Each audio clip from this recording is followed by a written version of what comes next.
Good morning, everybody. Jason here from Edmentum, here on the Edmentum, Illinois YouTube channel with my colleague here in Illinois, Mr. Kevin Gallman. And we are just happy as can be to be joined here for our latest educator interview by Lisa Westman. Lisa, for those of you who don't know Lisa, is an ASCD faculty member. She's a published author. Her most recent book out there from Corwin Press is titled Student-Driven Differentiation, 8 Steps to Harmonize Learning in the Classroom. She has a blog that's titled Put Me In Coach, and you can find all of her contact information on lisawestman.com. She's a great follow on Twitter as well, so make sure that you follow her on Twitter. Lisa, thank you very much for being with us here today. How are you? I'm good. Thanks for having me, Jason and Kevin. Yeah, we're just happy to have you here. Really, Lisa, what we'd like to do is just kind of start off this conversation just by asking you to maybe tell the audience, right, what is important to you as an educator, as a consultant, as an author? Sure. So really what's important to me is thinking about all learners. So whether it's a child learner or an adult learner, when I was a teacher in the classroom, I taught 6th, 7th, and 8th grade, and I loved it. I taught history and ELA. I taught gifted for a while before I became an instructional coach. And I learned a lot about what students need to learn. And when I transitioned to becoming a consultant, I quickly realized that what adults need to learn is really no different than what kids need to learn. So my focus, what's important to me, is that we treat everybody with compassion and grace and know that learning is something, or the desire to learn is something that we are all born with and it never goes away. And the only difference between life and school is that sometimes in school we put a judgment on what is worthy of being learned, but that we are always learning. So if students aren't learning the content that we want, they're learning something else. Perhaps they're learning that they aren't a good student, or they don't like school, or how to work the system, whatever it is. But what's important to me is valuing learning and the learner. Yeah, absolutely, Lisa. Yeah, so tell us a little bit about the value of learning, say from a differentiation perspective. I know that that's a passion of yours. So maybe talk to us a little bit about how that idea of differentiation then looks like, as you're placing that high value on learning. Right. So differentiation is really how I got my start. When I became a differentiation instructional coach, I started to blog, and I was a frequent guest blogger for Peter DeWitt and Ed Week. And the very first blog I wrote for him was on differentiation, because I was a differentiation instructional coach. So Peter said, "Hey, will you write this?" And I was like, sure. And at that point I was like, I don't even know that much about differentiation. What am I doing? And so I put my heart and soul into that post. And it was, I like to say, well received, but well received meaning a lot of people liked it and a lot of people really didn't like it. And I got a lot of like negative feedback, and I grew a thick skin from that, which was a great experience. But what I learned was that there were so many misconceptions about differentiation, and also, I would say, well-intentioned but poorly implemented differentiation initiatives in school districts. And that word just leaves a really bad taste in everyone's mouth. And the most common perception of differentiation is, I'm going to have to do more work from a teacher. I'm going to have to create things for this group of learners, this group of learners, this group of learners, when really what differentiation is first focusing on what is it that students are supposed to learn, and what does success with learning look like. And so John Hattie uses the terms learning intentions and success criteria. And I love those terms, and I use them for everything, in education and in life. And what we are doing when it comes to differentiation is, where are students in relationship to those learning intentions is demonstrated by the success criteria. And so differentiation comes in when we see students are not progressing in, toward mastery of those learning intentions, and we try something else. It is not, I'm going to create a high, medium, and low and place you in these groups, which is a common thought. That's actually just tracking. And what differentiation is supposed to do, what it's meant to do, is close those gaps so that we have all students progressing toward their learning goals, and we aren't graduating students, and by graduating I mean promoting from kindergarten, first, second, with large gaps that just get larger and larger. When we do that, we knock out all of the excitement, or potentially knock out that intrinsic desire to learn. And that's why a lot of times in middle school and high school, we'll see, you know, teachers say, these kids are like not motivated and they have all of these gaps, and it's at no fault of the middle school teachers. This is, you know, where students are at. So I implore, you know, kindergarten, first, second, really, really, really have those tight learning intentions and success criteria. And what I do in my work is work with teachers so they have those instructional strategies so they can run different lessons in their classrooms and ensure that the students are getting that extra support that they need, but not starting with creating multiple lessons for every day. If they're not doing that, then Lisa, what would you recommend, say, to a teacher, you know, at each level? Let's take an elementary, a middle, a high school. What would be a recommendation, kind of like the first thing that you would recommend that they do on this path toward differentiation as you see it? Yes. So in the book, I have the 8 steps toward differentiation. And so step 1 is it needs to be done at any grade level, at every grade level, no matter what, which is setting those clear learning intentions and success criteria, which are derived from grade level standards. So before you have any students in front of you with your grade level content colleagues, what is it that we're expecting students to learn, and what does success look like? So presupposing that that's all in place, the next piece that teachers need is that assessment piece. So where are students in relationship to these learning intentions and success criteria? What additional support or what instruction does the entire class need? I also would say, and this sometimes surprises people, but before you even try to assess students, ask yourself, why is this learning important? And why is this learning relevant to the students? And start with that. Like, here's why this learning is relevant, and here's why it will support you in your classroom. You know, I frequently hear, both in coaching and leading professional development, like, we want our students to be more engaged. We want our students to be more engaged. And so define engaged. A lot of people think it means like happy and smiling and like, we want to learn. And that's great if that happens. But what I think of an engagement is students know what it is that they're learning, and they know why that learning is important. They don't necessarily have to like the content. Like, I eat vegetables because I know they're healthy. I don't love broccoli and Brussels sprouts, but I eat them because I understand how they will help me, and they're important. So that's the same thing with learning. I call that the hook, step 2. So there's lots of different ways you can provide hooks, and really, when the students understand that, it's amazing the transformation you can have with engagement in your classroom. How do you, I'm going to ask one more question, and then I'm going to kick it over to Kevin. Lisa, kind of given the current circumstances, right? I mean, we're in this remote learning environment, right, for the next maybe 3 to 4 weeks, you know, depending on how long the school year is going to go in your local school district. I know ours here goes till that week after Memorial Day.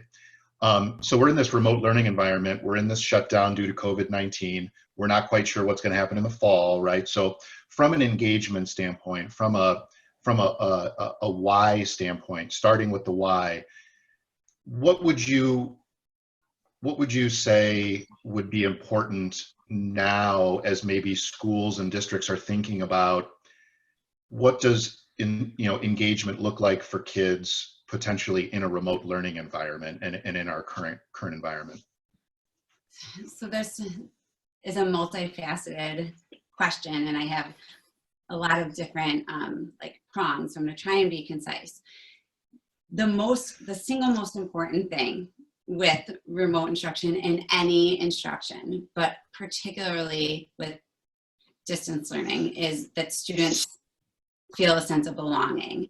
Feeling a sense of belonging or feeling that you belong to a group is critical for students' self-esteem, for their development, for them to be able to learn, to have that connection. It's innate in humans to need that. And we work very hard in schools to do that, and sometimes students still don't feel that they belong. But if we don't make an extra effort to create a sense of belonging in a virtual learning environment, we may have students that complete assignments and still show growth with academics, but long term, we don't know what the impact is on the social, emotional, and mental health of students. So the first and foremost, most important thing is connect with your students. And most districts that I work with, almost all, have an element of virtual learning. Some districts, it's optional. So teachers have the autonomy to decide if they're going to connect with their students face to face. And there's, safety concerns, and there's time concerns and contractual things and all of this. But I implore every educator out there, take something else off your plate. If you aren't connecting with students face to face through this because of something else, this is more important. So do this. If you're worried about privacy, there's things we can do, but it's super important for students to have that. It's also super important for teachers to continue that, because that's what makes teaching an art form. And what we want to do, so the second thing that would be most important is, what does that FaceTime look like? How do you combine that social emotional piece with some direct instruction in small groups and whole group?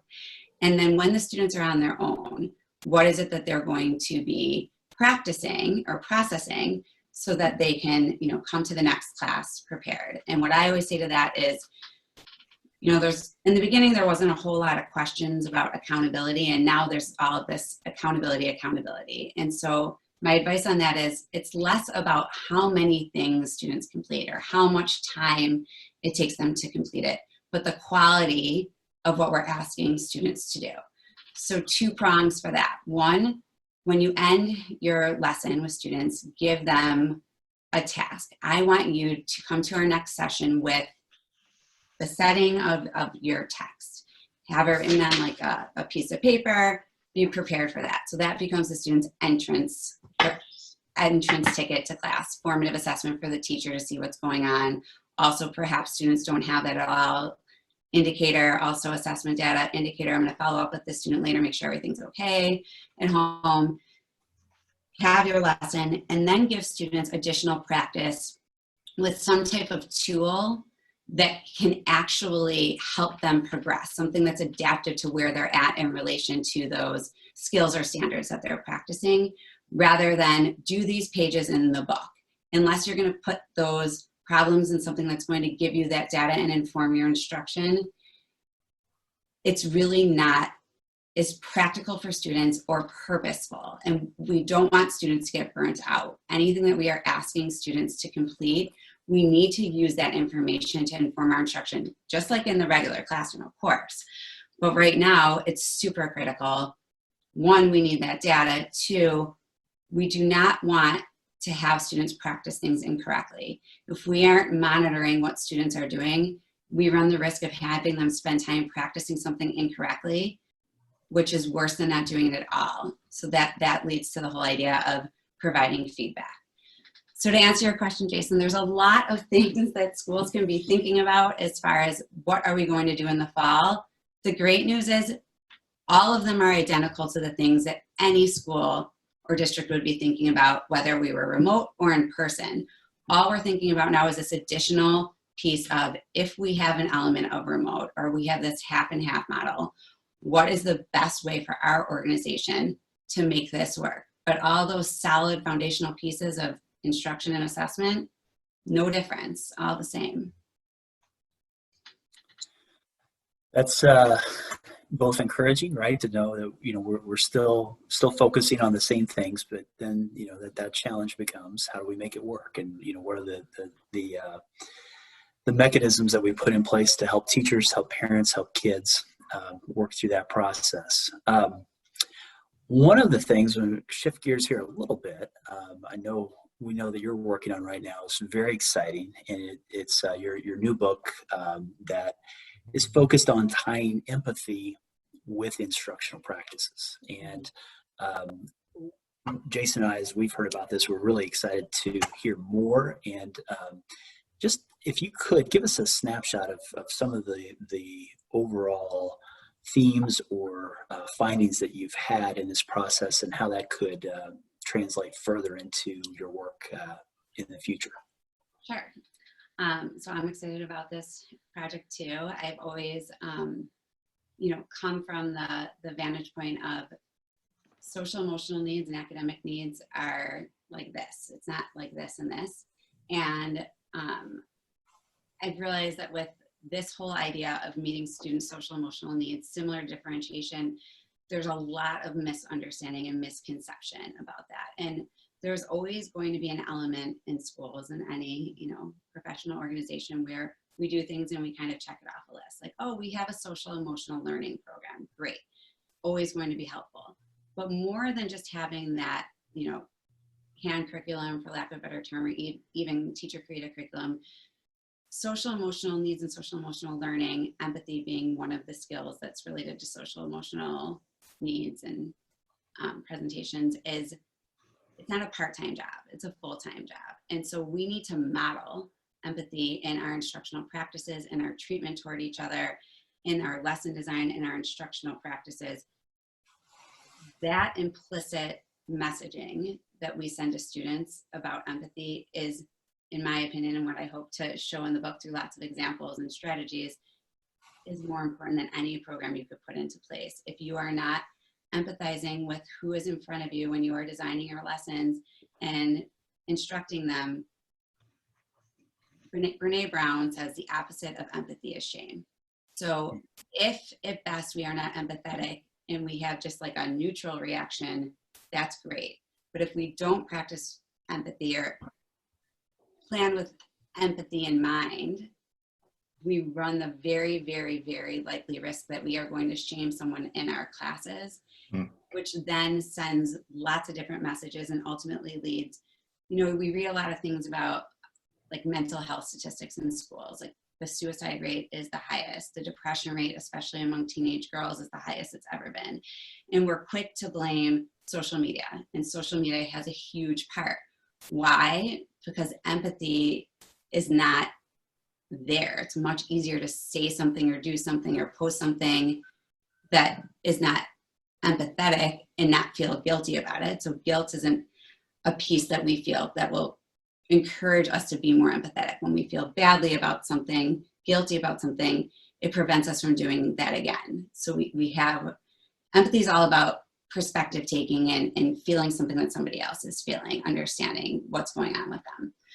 So all of the ideas of like, there's all these pieces out in the world with, social media and all of this that's causing girls, boys, teenagers, adults, whomever, to feel depressed or whatever that is. The antidote for that is connection. And the way you truly connect with somebody is that empathy piece. And again, I know it sounds kind of out there and we don't have all that much time, but there's lots of things that we do in our classrooms that maybe empathize with 50% or take the perspective of 50% of the students in the classroom, but not some others. And the stories, I have lots of stories of students, some of them are now adults, where they remember that one time, that one experience in their classroom that this happened and how it really shaped who they are. So it is as much as one event that can do that. I think that highlights the importance, the role and responsibility of the teacher in the educational process, no matter where they are. And, no matter the level of technology, no matter remoteness, proximity, the role of the teacher is an ever challenging, that the increase in the complexity and how we work with students is definitely of most importance. So Lisa, we really, really thank you for your time today.